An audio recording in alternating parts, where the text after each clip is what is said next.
Hello दोस्तों, स्वागत है आपका हमारे channel career update bye engineer में। मैं हूं रंजन राज और आज हम लोग पढ़ने वाले हैं थर्मिट वेल्डिंग के बारे में। जिन लोगों ने पुराने लेक्चर्स अटेंड किए होंगे उनको पता होगा कि हमारा अभी ये वेल्डिंग का चैप्टर चल रहा है, वेल्डिंग का एक सीक्वेंस चल रहा है। और इसको मैं इतना डिटेल्स इसलिए पढ़ा रहा हूँ क्योंकि आप किसी भी ट्रेड से बिलोंग करते हो तो वेल्डिंग उसमें क्या है, एक महत्वपूर्ण टॉपिक हमारा होता है। ठीक है, अब आइए देखते हैं कि वीडियो शुरू करने से पहले मैं कुछ एक दो चीज़ें आपको बता देता हूँ कि अगर आप पुराने लेक्चर्स देखना चाहते हैं तो आपको प्लेलिस्ट मिल जाएगा। किस नाम से? फिटर थियरी फुल कोर्स, इस नाम से आपको प्लेलिस्ट मिल जाएगा। तो आप जाके वहाँ पे सभी लेक्चर्स को वॉच कर सकते हैं। साथ ही हमारा एक टेलीग्राम का ग्रुप है, फिटर के लिए स्पेशल ग्रुप बनाया गया है, तो उसका लिंक भी आपको डिस्क्रिप्शन बॉक्स में मिल जाएगा। ग्रुप का नाम है हमारे फिटर टेक। तो इसको आप ज्वाइन करके यहाँ पे वीक में 3 दिन क्विज ऑर्गेनाइज होता है, तो आप यहाँ पे ज्वाइन करके क्विज में मतलब इस ग्रुप को ज्वाइन करके क्विज में पार्टिसिपेट कर सकते हैं। अगला जो इन्फॉर्मेशन है वो ये है कि अगर आपका करियर से जुड़ा कोई भी क्वेश्चन हो, कोई भी जानकारी चाहिए हो, तो आप मुझे इंस्टाग्राम पे फॉलो करके मैसेज कर सकते हैं। आईडी है ranjanraj_97। इसका लिंक भी आपको डिस्क्रिप्शन बॉक्स में मिल जाएगा। ठीक है, अब आइए हम लोग शुरू करते हैं। अपना आज का जो लेक्चर है वो है, हम लोग आज पढ़ने वाले हैं थर्मिट वेल्डिंग के बारे में। तो सबसे पहले, जैसा कि मैंने आपको क्लासिफिकेशन करके बताया था, क्लासिफिकेशन में मैंने क्या बताया था कि उष्मा के आधार पर वेल्डिंग। एक बार फिर से देखिए, उष्मा के आधार पर हम लोगों ने वेल्डिंग का वर्गीकरण किया था। कितने भागों में? 2 भागों में। ठीक है, कौन कौन सा? पहला था हमारा फ्यूजन वेल्डिंग यानी कि संलयन वेल्डिंग, और दूसरा क्या था? Forge welding. दूसरा हमारा क्या था? दूसरा हमारा था फोर्ज वेल्डिंग। और फिर फ्यूजन वेल्डिंग को हमने 3 भागों में बांटा था। पहला था हमारा आर्क वेल्डिंग, दूसरा था गैस वेल्डिंग, और तीसरा था chemical reaction welding. Chemical reaction welding. ठीक है, आर्क को फिर हमने किस में बांटा था? कार्बन आर्क में, टिग में, मिग में और सबमर्ज्ड आर्क। ठीक है, सबमर्ज्ड आर्क, ये सभी चीज़ें हम लोग पढ़ चुके हैं। गैस वेल्डिंग में हम लोगों ने क्या पढ़ा? Oxy acetylene. ठीक है, गैस वेल्डिंग में हम लोग क्या पढ़ चुके हैं? गैस वेल्डिंग में हम लोग ऑक्सी एसिटिलीन गैस वेल्डिंग पिछले लेक्चर में पढ़ चुके हैं। तो नहीं देखा तो आप जाके देखिएगा, बहुत चीज़ें अच्छे से समझाई गई हैं। और केमिकल रिएक्शन वेल्डिंग में क्या आता है? हमारा थर्मिट वेल्डिंग। ठीक है, तो आज हमको क्या पढ़ना है?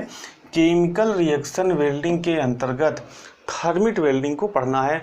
और इसके बाद हमारा बस एक टॉपिक बचेगा, फोर्ज वेल्डिंग, जिसको हम लोग एक लेक्चर में कवर कर लेंगे और इसके साथ हमारा जो है वेल्डिंग का टॉपिक खत्म हो जाएगा। ठीक है, तो आइए अब हम लोग देखते हैं थर्मिट वेल्डिंग है क्या, कौन कौन सी इसमें केमिकल रिएक्शन होती है, किन किन चीज़ों की आवश्यकता होती है, क्या क्या सावधानियां हमको रखनी पड़ती हैं, और इस वेल्डिंग का उपयोग कहाँ पे किया जाता है। तो बहुत बड़ा टॉपिक नहीं है, छोटा सा टॉपिक है। तो आइए इसको देख लेते हैं, समझ लेते हैं काम कैसे करता है। तो सबसे पहले आपको ये समझना होगा कि हमको 3 चीज़ों की इसमें आवश्यकता होती है, यानी कि 3 महत्वपूर्ण चीज़ों की हमको क्या होती है? 3 महत्वपूर्ण चीज़ों की आवश्यकता होती है। पहला क्या हमारा हो गया? पहला हमारा हो गया शंक्वाकार बर्तन। किसके साथ? अग्निशः ईंटों के साथ। अग्निशः ईंटों के साथ। अभी मैं बताऊंगा अग्निशः ईंटें क्या होती हैं। दूसरा क्या होती है? एल्यूमिनियम और आयरन ऑक्साइड।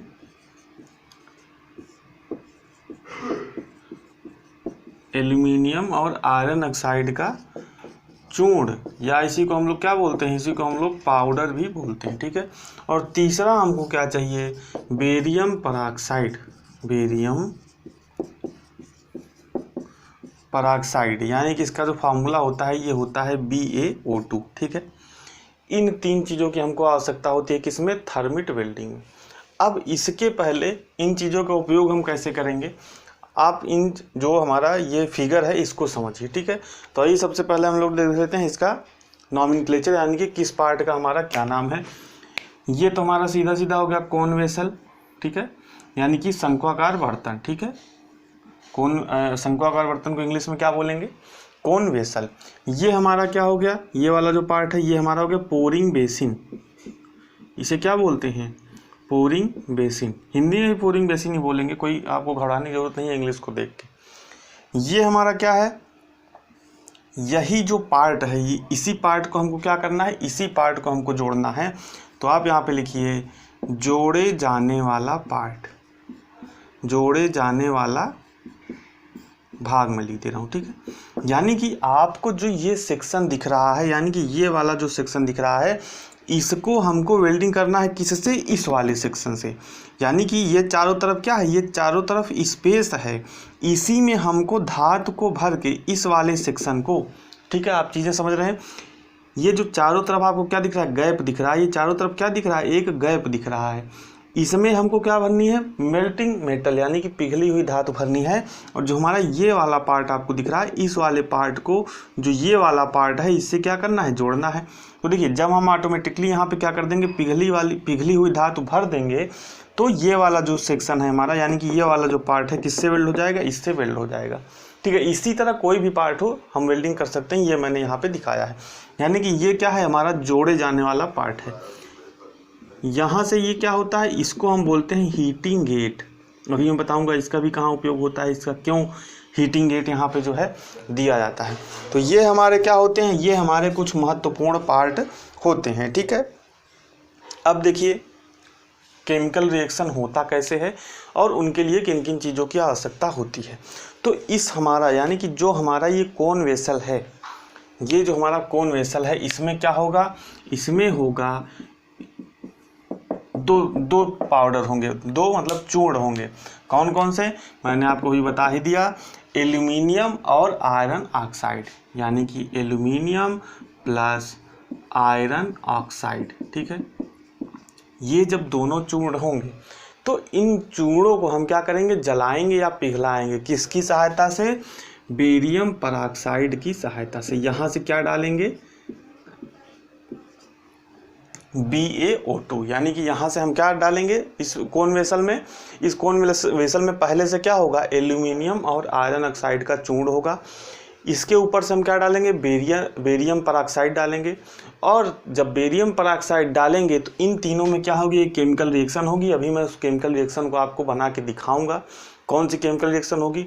और इस केमिकल रिएक्शन के फलस्वरूप, इस केमिकल रिएक्शन के फलस्वरूप हमारी क्या होगी, बहुत ही ज़्यादा हीट जनरेट होगी।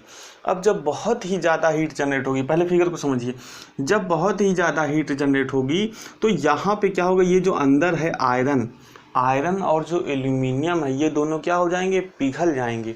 और पिघलने के बाद यहाँ से, यानी कि जो पिघलने के बाद जो पिघला हुआ धातु रहेगा, यहाँ पे हम क्या लगा देंगे, यहाँ पे हम एक वाल्व लगा देंगे। इस वाल्व की सहायता से जब हम पिघली हुई धातु को यहाँ से रिलीज करेंगे तो ये पिघली हुई धातु आएगी यहाँ, और इस तरीके से फैलते हुए इस पूरे सेक्शन में क्या हो जाएगी, भर जाएगी, ठीक है। इस फैलते हुए क्या कर जाएगी, पूरे सेक्शन में भर जाएगी। और जब ये पूरा सेक्शन यानी कि जो पूरी ये कैविटी है ये भर जाएगी तो ऊपर हमारी धातु निकल जाएगी। तब हम समझ जाएंगे कि हमारी जो कैविटी है पूरी तरीके से भर चुकी है। तो हम यहाँ से जो ये वाल्व है ये बंद कर देंगे, और जब हमारा ये जोड़ जो है ठंडा हो जाएगा तो हमारी वेल्डिंग अचीव हो जाएगी। अब बात करते हैं हीटिंग गेट का क्या उपयोग है। यहाँ से हम लोग क्या करते हैं, यहाँ से हम लोग गर्म हवा की सप्लाई करते हैं, यानी कि हॉट एयर की सप्लाई करते हैं। क्यों, क्योंकि मान लीजिए कि धातु जैसे ही यहाँ से निकलेगी उस एटमॉस्फेयर में आएगी तो वहाँ पे क्या हो सकती है, ठंडी हो सकती है और रास्ते में ही हो सकता है कहीं जम जाए, ठीक है। तो आगे जो धातु आना क्या हो जाए, बंद हो जाए।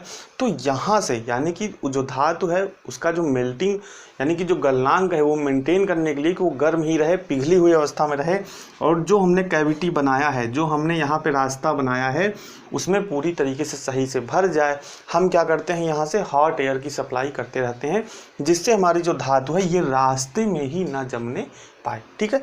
तो ये काम होता है हमारा हीटिंग गेट का। और फिर यहाँ से धातु आती है, भर जाती है, और ऊपर जब निकलने लगती है तो हम समझ जाते हैं कि हमारी कैविटी भर चुकी है, तो हम यहाँ से सप्लाई बंद कर देते हैं। तो कौन कौन सी चीज़ों की ज़रूरत होती है, शंक्वाकार बर्तन अग्निशा ईंटों के साथ। अब अग्निशा ईंटों को समझिए। अग्निशा जब ईंटों की लाइनिंग लगी होती है तो जो बाहर की उष्मा है वो कहाँ नहीं आ पाती, वो बाहर नहीं आ पाती, यानी कि जो अंदर टेम्परेचर है वो बाहर नहीं आ पाता, ठीक है। तो हमारी धातु क्या रहेगी, प्रॉपर पिघली अवस्था में रहेगी और उष्मा का जो लॉस है वो नहीं होगा। तो अग्निशा ईंटों का ही काम होता है कि बाहर का जो टेम्परेचर है वो अंदर का जो टेम्परेचर है वो बाहर ना आने पाए। इसका प्रयोग हम लोग विद्युत भट्टी फोर्जिंग वगैरह में भी, जो हमारी भट्टी होती है उसमें भी हम लोग करते हैं। ठीक है, तो ये काम होता है अग्निशय ईंटों का। और हमको क्या चाहिए, एल्यूमिनियम और आयरन ऑक्साइड का चूर्ण चाहिए और बेरियम परऑक्साइड चाहिए। अब आइए हम लोग देख लेते हैं केमिकल रिएक्शन क्या होती है और कैसे हमारी हीट जनरेट होती है। ठीक है, तो केमिकल रिएक्शन भी आपसे प्रश्न पूछा जा सकता है। तो सबसे पहले आपसे प्रश्न क्या पूछेगा, आइए प्रश्न पूछ लेते हैं कि जो थर्मिट वेल्डिंग है उसमें किस चूर्ण का प्रयोग किया जाता है। तो एल्यूमिनियम और आयरन ऑक्साइड का उपयोग किया जाता है। थर्मिट वेल्डिंग में एल्यूमिनियम और आयरन ऑक्साइड चूर्ण को किसकी सहायता से जलाया जाता है। तो थर्मिट वेल्डिंग में जो हमारा एल्यूमिनियम और आयरन ऑक्साइड का जो चूर्ण होता है उसको किसकी सहायता से जलाया जाता है, उसको बेरियम परऑक्साइड नामक एक रासायनिक जो हमारा कंपोनेंट है उसकी सहायता से जलाया जाता है। दो प्रश्न यहाँ से बन गए। अब आइए देखिए केमिकल रिएक्शन कैसे होती है, यहाँ से भी हमारा प्रश्न बन सकता है। 8Al + 3Fe3O4 यानी कि एल्यूमिनियम और आयरन ऑक्साइड, आयरन का जो सिंबल होता है आपको क्या होता है, Fe होता है यानी कि फेरस होता है। अब जब इन दोनों का रिएक्शन होगा तो इसके बाद यहाँ पे हमको क्या मिलेगा, यहाँ पे हमको मिलेगा 9Fe + 4Al2O + हीट। हमको यहाँ पे क्या मिल जाएगा, 9Fe 4Al2O + हीट। और हीट हमको कितना जनरेट होगी लगभग, तो हीट हमारी जनरेट होगी लगभग 3000 डिग्री सेंटीग्रेड। जब हमारी इतनी हीट जनरेट होगी तो जो हमारा ये एल्यूमिनियम और आयरन ऑक्साइड का जो चूर्ण रहेगा वो क्या हो जाएगा, वो पिघल जाएगा। पिघलने के बाद देखिए क्या बनेगा, पिघलने के बाद जो ये आयरन ऑक्साइड है ये मेल्टेड आयरन में बदल जाएगा, यानी कि पिघला हुआ लोहा यानी कि शुद्ध हो जाएगा। क्या हो जाएगा, इसमें कोई अन्य अशुद्धि नहीं रहेगी, ये पिघले हुए लोहे के फॉर्म में आ जाएगा। और जो हमारा एल्यूमिनियम था पहले शुद्ध था वो क्या बना लेगा, वो एल्यूमिनियम ऑक्साइड बना लेगा। और यहाँ पे जो ऊपर है धातुमल के रूप में यानी कि जो अशुद्धि के रूप में ऊपर तैरने लगेगा, और इसको हम लोग क्या बोलेंगे, इसी को हम लोग बोलते हैं धातुमल या स्लैग। ठीक है, इसके फॉर्म में जो हमारा एल्यूमिनियम ऑक्साइड है ये ऊपर तैरने लगेगा और जो पिघला हुआ लोहा है वो नीचे आ जाएगा। और यही पिघला हुआ लोहा हम लोग कहाँ पे ट्रांसफ़र करेंगे, जो हमारा कैविटी बनाया है हमने उस पर ट्रांसफ़र करेंगे और हमारी वेल्डिंग कर लेंगे। तो इस तरीके से केमिकल रिएक्शन होती है, इसीलिए इसको केमिकल रिएक्शन वेल्डिंग भी बोलते हैं और इसको थर्मिट वेल्डिंग के नाम से भी जाना जाता है। ठीक है, तब आइए अब आइए देखते हैं इससे कुछ महत्वपूर्ण चीज़ें जहाँ से आपसे प्रश्न बनते हैं। तो ये देखिए तीसरा प्रश्न आपसे क्या बन सकता है कि अवक्रिया के बाद जो आयरन ऑक्साइड है वो किस में परिवर्तित हो जाता है, वो आयरन में यानी कि मेल्टेड आयरन में, पिघले हुए आयरन में परिवर्तित हो जाता है। जबकि जो एल्यूमिनियम है वो किस में परिवर्तित हो जाता है, वो एल्यूमिनियम ऑक्साइड में परिवर्तित हो जाता है।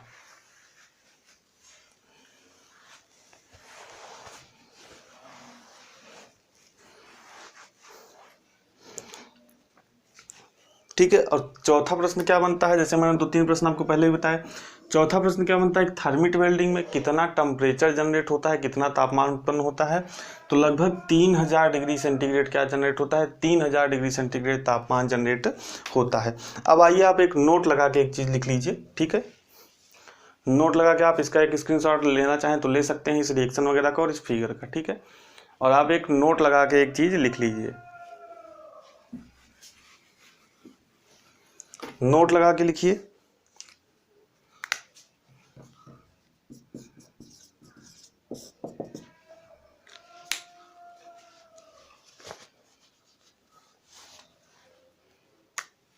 हमें वेल्डिंग से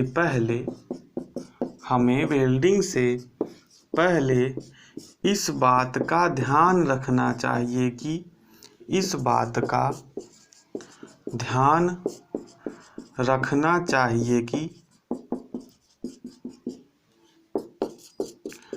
थर्मिट मिश्रण या पाउडर, ठीक है, थर्मिट मिश्रण या पाउडर मतलब क्या, एल्यूमिनियम और जो आयरन ऑक्साइड का चूर्ण है हमारा, इसी को हम लोग क्या बोलते हैं, थर्मिट मिक्सचर या थर्मिट मिश्रण भी बोलते हैं। क्या हो, थर्मिट मिश्रण पूरी तरह से पूरी तरह से ड्राई हो, यानी कि पूरी तरह से क्या हो, सूखा हुआ हो। क्यों? अब आइए देखते हैं, इसका रीजन भी लिख लेते हैं कि अगर सूखा हुआ नहीं रहेगा, यानी कि अगर उसमें पानी की थोड़ी सी भी मात्रा रहेगी तो वेल्डिंग के अंदर हमारे क्या बन जाएंगे, वेल्डिंग के अंदर ब्लो होल्स बन जाएंगे, जो हमारा क्या है, जो हमारा एक वेल्डिंग डिफेक्ट है, जिसको हम लोग आगे वेल्डिंग जब डिफेक्ट पढ़ेंगे तो उसमें हम लोग पढ़ेंगे। ठीक है, पूरी तरह से क्या हो, ड्राई हो, यानी कि ठीक है पूरी तरह से ड्राई हो, नहीं तो वेल्डिंग में ब्लो होल्स बन जाएंगे, ब्लो होल्स बन जाएंगे। ये भी एक प्रश्न है कि अगर थर्मिट मिश्रण हमारा आर्द्र है या सही से सूखा हुआ नहीं है, ड्राई नहीं है, तो कौन सा वेल्डिंग डिफेक्ट उत्पन्न हो सकता है, तो कौन सा वेल्डिंग डिफेक्ट उत्पन्न हो सकता है, वेल्डिंग होल नामक ब्लो होल नामक जो है हमारा वेल्डिंग डिफेक्ट उत्पन्न हो सकता है। अब आइए देखते हैं इसके एडवांटेज क्या है। ठीक है, जो हमारा थर्मिट वेल्डिंग है इसके एडवांटेज देख लेते हैं और इसका यूज देख लेते हैं कि कहाँ पे इसका जो प्रयोग है वो किया जाता है।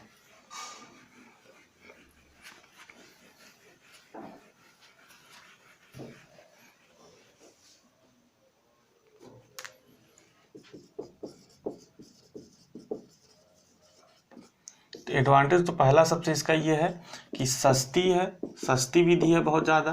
ठीक है, यानी कि इसमें बहुत ज़्यादा आपको हाई इक्विपमेंट की ज़रूरत नहीं है, किसी गैस की आवश्यकता नहीं है, इलेक्ट्रिसिटी की आवश्यकता नहीं है। ठीक है, बहुत ही ज़्यादा स्किल्ड लेबर की आवश्यकता नहीं है, यानी कि बहुत ही क्या है, सस्ती विधि है। दूसरा इसका एडवांटेज क्या है, दूसरा इसका एडवांटेज है इस वेल्डिंग द्वारा, इस वेल्डिंग द्वारा बनाए गए जोड़ आर्क वेल्डिंग से ज़्यादा मजबूत होते हैं, ज़्यादा मजबूत होते हैं। ठीक है, यानी कि इसके द्वारा जो जोड़ बनाया जाता है वो आर्क वेल्डिंग से ज़्यादा मजबूत होता है। उसका रीजन भी आप समझ सकते हैं कि आर्क वेल्डिंग में एक तरह से हम लोग क्या लगाते हैं, टाँका लगाने का काम करते हैं, यानी कि ऊपर ऊपर हमने धातु जोड़ दिया लेकिन पूरी तरीके से नीचे तक हमारी जो मेल्टेड धातु है, यानी कि पिघली हुई जो धातु है वो पहुँच नहीं पाती है। जबकि इसमें क्या है, जितनी जगह रहेगी, जितना पूरा स्पेस रहेगा उसमें हमारा पूरा क्या भर जाएगा, पूरा पिघला हुआ धातु भर जाएगा, और ये इसलिए क्या होगा, ये हमारा जो आर्क वेल्डिंग से ज़्यादा मजबूत होगा। तीसरा क्या है, तीसरा वही एडवांटेज है कि जहाँ पर गैस या इलेक्ट्रिसिटी यानी कि विद्युत अवेलेबल ना हो, वहाँ पर भी उपयोग कर सकते हैं। तो इसके बहुत ही ज़्यादा एडवांटेज हैं। ठीक है, सबसे अच्छा एक तरह से आप इसको वेल्डिंग भी मान सकते हैं। चौथा इसका क्या है, चौथा इसका है पोर्टेबिलिटी, यानी कि कहीं भी ले जा सकते हैं। इसको हम लोग क्या कर सकते हैं, कहीं भी ले जा सकते हैं, क्योंकि बहुत ज़्यादा इक्विपमेंट नहीं है। हमने कि कोन वेसल लिया, इसमें क्या लिया, इसमें एल्यूमिनियम और आयरन ऑक्साइड का चूर्ण लिया, उसके बाद इसको लेके चल दिया, और जहाँ पे भी वेल्डिंग करनी है बेरियम पर ऑक्साइड अपना अलग से लिए रहेंगे, डाल के जलाया, और जहाँ पे भी वेल्डिंग करनी है वेल्डिंग कर लिया। तो सबसे बड़ा इसका एडवांटेज क्या है, पोर्टेबिलिटी। अब गैस वेल्डिंग में है तो गैस वेल्डिंग हमको एसिटिलीन सिलेंडर ले जाओ, ऑक्सीजन सिलेंडर ले जाओ, फिर उसका भी जो अरेंजमेंट है वो सब करो, बहुत ज़्यादा चीज़ें हो जाएंगी। और इसी तरह इलेक्ट्रिक आर्क वेल्डिंग में है इलेक्ट्रोड, और जो हमारा डीसी मशीन्स होती हैं, यानी कि जो आपको पता है डीसी मशीन आती है, अगर डीसी हमको धारा की ज़रूरत है तो हमको क्या ले जाना पड़ेगा, अलग से डीसी मशीन ले जाना पड़ेगा, फिर धारा होनी चाहिए यानी कि विद्युत होनी चाहिए। तो बहुत सी चीज़ें हैं, लेकिन इसमें क्या है, पहली बात सेफ है, कोई यहाँ पे बहुत ज़्यादा खतरा नहीं है, कहीं भी ले जा सकते हैं, जहाँ पे गैस या इलेक्ट्रिक अवेलेबल ना हो वहाँ पर ही उपयोग कर सकते हैं। इसके द्वारा जो बनाए गए जोड़ होते हैं बहुत ही ज़्यादा मजबूत होते हैं, और ये विधि क्या है, बहुत ही सस्ती और इकोनॉमिकल है, यानी कि बहुत ही सस्ती विधि है। अब आइए देखते हैं इसका उपयोग हम लोग कहाँ पे करते हैं। इसके उपयोग से भी क्वेश्चन पूछा गया है।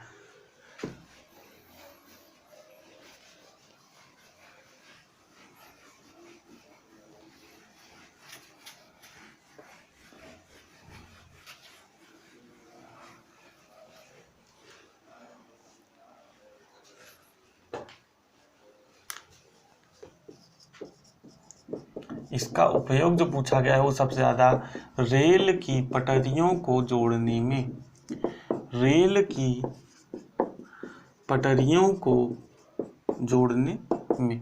अब ऐसा क्यों है भैया? तो आपको पता है रेल की पटरियां पता नहीं कहाँ कहाँ तक फैली रहती हैं, तो वहाँ कहीं सुदूर यानी कि गांव वाले इलाके में टूट गई, वहाँ पे लाइट नहीं है, गैस नहीं है, तो हम क्या करेंगे, जो हमारा ट्रैकमैन वगैरह रहेंगे यानी कि जो कर्मचारी हैं रेलवे के, यही बस कौन वेसल लेंगे और लेके चल देंगे और वेल्डिंग करके चले आएंगे।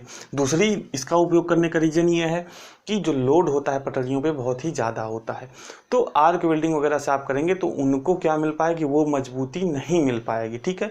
जबकि थर्मिट वेल्डिंग से मैंने अभी आपको इसके एडवांटेज में बताया कि थर्मिट वेल्डिंग द्वारा जो जोड़ प्राप्त होते हैं वो क्या होते हैं, वो बहुत ही मजबूत होते हैं। तो इसलिए जो इनका उपयोग है वो रेल की पटरियों में जोड़ने में किया जाता है। तो ये था हमारा थर्मिट वेल्डिंग, यानी कि केमिकल रिएक्शन वेल्डिंग के अंतर्गत हम लोगों ने क्या पढ़ा, थर्मिट वेल्डिंग को पढ़ा। तो इसी के साथ हमारा ये जो थर्मिट वेल्डिंग का टॉपिक है, बहुत बड़ा टॉपिक नहीं है, ख़त्म होता है। तो अगर आपको ये वीडियो पसंद आया हो तो लाइक कर दीजिए और वीडियो को शेयर ज़रूर करिए। जैसे अगर आपको कोई टॉपिक क्लियर है, थर्मिट वेल्डिंग, हाँ आपका पूरा चीज़ क्लियर है, आपको वीडियो नहीं देखना है, तो आपके जो जूनियर्स वगैरह हैं, जैसे अगर आप सीनियर हो गए हैं, 2-3 साल आपको हो गया ITI पास हुए, तो बहुत टच में रहते हैं, जूनियर्स वगैरह टच रहते हैं, तो उनके साथ इस वीडियो को शेयर कर सकते हैं, क्योंकि इसी से हम लोग को क्या मिलता है, मोटिवेशन मिलता है, लाइक से मोटिवेशन मिलता है। तो अगर आपकी वीडियो पसंद आए तो लाइक कर दीजिए, और नए हैं चैनल पे, चैनल को सब्सक्राइब नहीं है कि तो सब्सक्राइब कर लीजिए, ताकि जो भी आगे मैं वीडियो अपलोड करूँ उसकी नोटिफिकेशन आपको मिलता रहे। मिलते हैं हम लोग नेक्स्ट वीडियो में नए टॉपिक के साथ, तब तक बने रहिए हमारे साथ। बहुत बहुत धन्यवाद।